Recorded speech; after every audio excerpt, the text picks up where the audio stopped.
Bismillahirrahmanirrahim. Assalamualaikum warahmatullahi wabarakatuh. Perkenalkan, nama saya Hadrat Hamsinatullah dengan NIM 22650055. Di sini saya akan menjelaskan tugas mengenai pengantar kecerdasan buatan. Yang pertama di sini definisi kecerdasan buatan. Kecerdasan buatan atau artificial intelligence (AI) diartikan sebagai kecerdasan yang dibuat. Kecerdasan buatan adalah kecerdasan mesin yang mampu berpikir, menimbang tindakan yang akan diambil, dan mampu mengambil keputusan seperti yang dilakukan oleh manusia. Menurut Simon, kecerdasan buatan atau AI merupakan kawasan penelitian, aplikasi, dan instruksi yang terkait dengan pemrograman komputer untuk melakukan suatu hal yang dalam pandangan manusia adalah cerdas.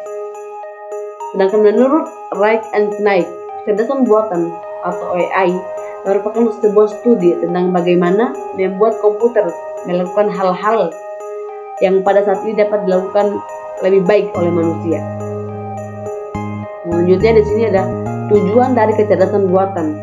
Yang pertama ada tujuan utama, yaitu untuk membuat mesin menjadi lebih pintar. Yang kedua tujuan ilmiah, untuk memahami apa itu kecerdasan. Yang ketiga tujuan entrepreneurial, yaitu membuat mesin menjadi lebih bermanfaat. Selanjutnya di sini ada arah kecerdasan buatan. Poin pertama, mengembangkan metode dan sistem untuk menyelesaikan masalah AI dengan mengikuti cara manusia. Menyelesaikannya dengan cara sistem pakar atau expert system. Poin kedua, mengembangkan metode dan sistem untuk menyelesaikan masalah AI melalui pemodelan cara berpikirnya manusia atau cara bekerjanya otak manusia. Selanjutnya, terdapat beberapa alasan untuk memodelkan performa manusia dalam AI. Yang pertama, untuk menguji teori psikologis dari performa manusia. Poin kedua, untuk membuat komputer dapat memahami pengenalan atau reasoning manusia. Poin ketiga, untuk membuat manusia dapat memahami pengenalan komputer. Poin selanjutnya, untuk mengeksploitasi pengetahuan apa yang dapat diambil dari manusia. Selanjutnya, AI terdiri dari 4 bagian.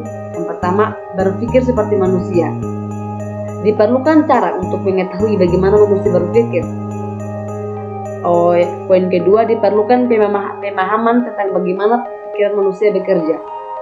Bagaimana caranya? Caranya yaitu untuk melalui introspeksi atau mawas diri, mencoba menangkap bagaimana pikiran kita berjalan. Yang kedua, melalui percobaan psikologis. Yang kedua, poin AI berpikir rasional. Poinnya, cara rasional adalah cara berpikir secara logika. Logika dapat dibangun dari solusi berdasarkan logika. Selanjutnya, ketiga, bertindak rasional. Bertindak secara rasional artinya bertindak di dalam upaya mencapai tujuan. Dalam lingkungan yang rumit, tindakan mungkin mendapatkan rasionalisis sempurna yang selalu melakukan sesuatu dengan benar. Yang keempat, AI bertindak seperti manusia. AI dapat bertindak seperti manusia apabila semua yang dilakukan oleh komputer sama dengan apa yang dilakukan oleh manusia. Selanjutnya di sini ada kelebihan kecerdasan buatan atau AI. Yang pertama, lebih bersifat permanen. Yang kedua, lebih murah. Yang ketiga, bersifat konsisten dan teliti. Yang keempat, dapat didokumentasi. Yang kelima, dapat mengerjakan beberapa tugas lebih cepat dan lebih baik dibandingkan manusia. Selanjutnya, kelebihan kecerdasan alami. Kreatif. Manusia memiliki kemampuan untuk menambah pengetahuan, sedangkan pada kecerdasan buatan, untuk menambah pengetahuan harus dilakukan melalui sistem yang dibangun. Poin kedua, memungkinkan orang untuk menggunakan pengalaman atau pembelajaran secara langsung, sedangkan pada kecerdasan buatan harus mendapat masukan beberapa input simbolik. Yang ketiga, pemikiran manusia dapat digunakan secara luas, sedangkan kecerdasan buatan sangat terbatas. Yang terakhir di sini adalah cabang ilmu dalam kecerdasan buatan atau AI. Sistem pakar. Sistem yang dirancang untuk dapat menirukan keahlian pakar. dalam menjawab pertanyaan dan memecah suatu masalah. Contoh sistem pakar adalah untuk mendiagnosis penyakit mata. Yang kedua, pengolahan bahasa alami. Program yang memiliki kemampuan untuk memahami bahasa manusia, bentuk representasi dari suatu pesan yang ingin dikomunikasikan antar manusia. Contoh Google Translate. Yang ketiga, pengenalan ucapan. Pengembangan teknik dan sistem yang memungkinkan komputer untuk menerima masukan berupa kata yang diucapkan. Contoh, alat bantu dengar.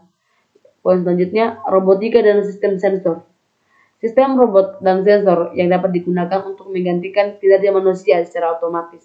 Yang keempat, selanjutnya, computer vision. Bagaimana komputer dapat mengenali objek yang diamati atau diobservasi.